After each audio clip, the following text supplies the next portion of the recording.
Estou aqui com a doutora Rita e eu vou fazer algumas perguntas em relação à doação das células da medula óssea. Bom, vou começar com a primeira pergunta. Entre os dois tipos de extração da célula da medula óssea, os dois tipos de extração são igualmente eficazes ou tem um que é mais eficaz para o que? Pronto. Então, existem dois tipos principais de colheita de células da medula óssea.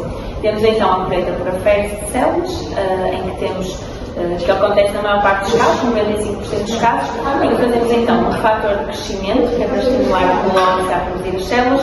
Essas células passam para o sangue periférico, não costumam estar no sangue periférico, e entretanto nós passamos o sangue do doador através de uma máquina. Nessa máquina separamos as células que queremos, que são as células da medula, e o resto do sangue então é novamente retornado ao doador.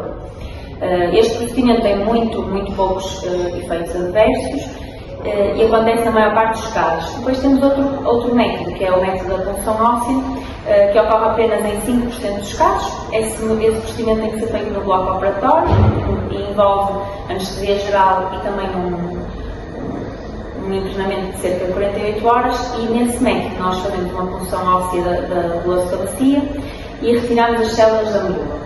Ambos os métodos são muito eficazes para a colheita de células. Eles são utilizados para coisas diferentes, ou seja, dependendo da doença da pessoa que vai receber o transplante, pode ter que ser feito um ou outro. No entanto, a pessoa que vai doar o sangue é que decide sempre se quer fazer um método ou outro. Ou seja, nós podemos propor a punção óssea, mas o doador recusar e dizer que só doa medulas se for pela aférese de células.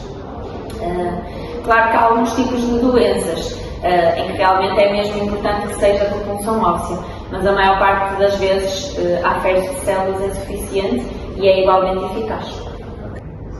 Como é que o profissional se encontra mentalmente quando algum dos casos não ocorre como esperado? É assim, nós no fundo acabamos por colher células tanto a uma pessoa que está a doar, não é? Como em algumas situações uma pessoa que vai receber faz um autotransplante, ou seja, colhe células dela para depois fazer uma infusão, uma administração a ela própria.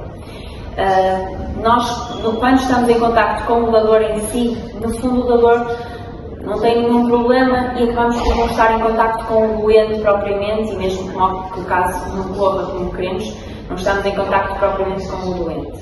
Quando é um autotransplante, acabamos por estar mais em contacto com o doente, e claro que se o transplante nesse caso falhar, acabamos por ficar sempre fragilizados e acabamos por estabelecer uma relação com o doente. Mas o nosso principal intuito é tratar o doente, e se conseguirmos então, nem que se tenha que fazer outra colheita de células e posteriormente fazer uma nova infusão e tentar ao máximo tratar o doente. Claro que nós somos profissionais de saúde, o nosso intuito é tratar os doentes e temos também sentimentos, e muitas vezes quando algum caso corre mal acabamos também por ficar ligeiramente afetados. Mas tentamos sempre tratar o doente ao máximo e tentamos sempre pôr o doente no centro e pensar que ele é a nossa prioridade. Em relação ao doador, existe alguma complicação após a doação? Então, a maior parte dos métodos de colheita de células não implica nenhum efeito adverso grave. A maior parte das vezes corre tudo bem e o doador até nem tem nenhum efeito adverso, nenhuma complicação e, portanto, é só a colheita de células em si.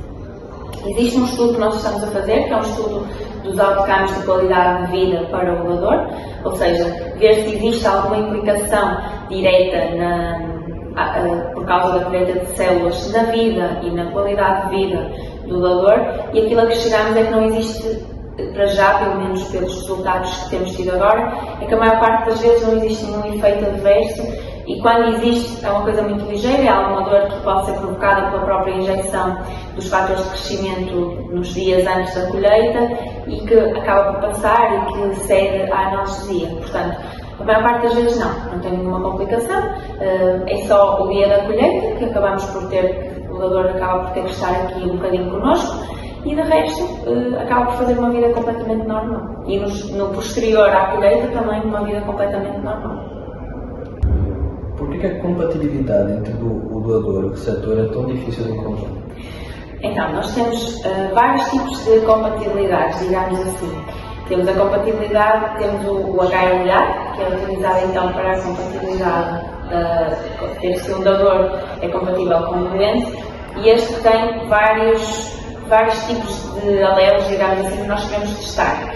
Neste momento nós estamos a testar 10, e o doador ideal será um 10 em 10, ou seja, uma pessoa que é totalmente compatível.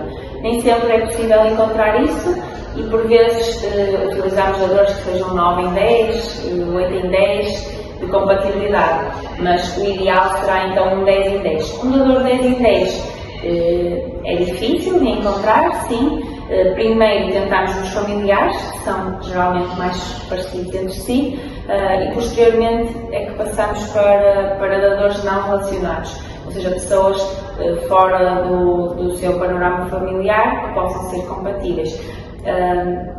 Mas nem sempre é assim tão fácil de encontrar, e em 75% dos doentes não existe um familiar compatível e é mesmo preciso recorrer a um doador voluntário e anónimo. Ok, muito obrigado pela entrevista. Obrigada.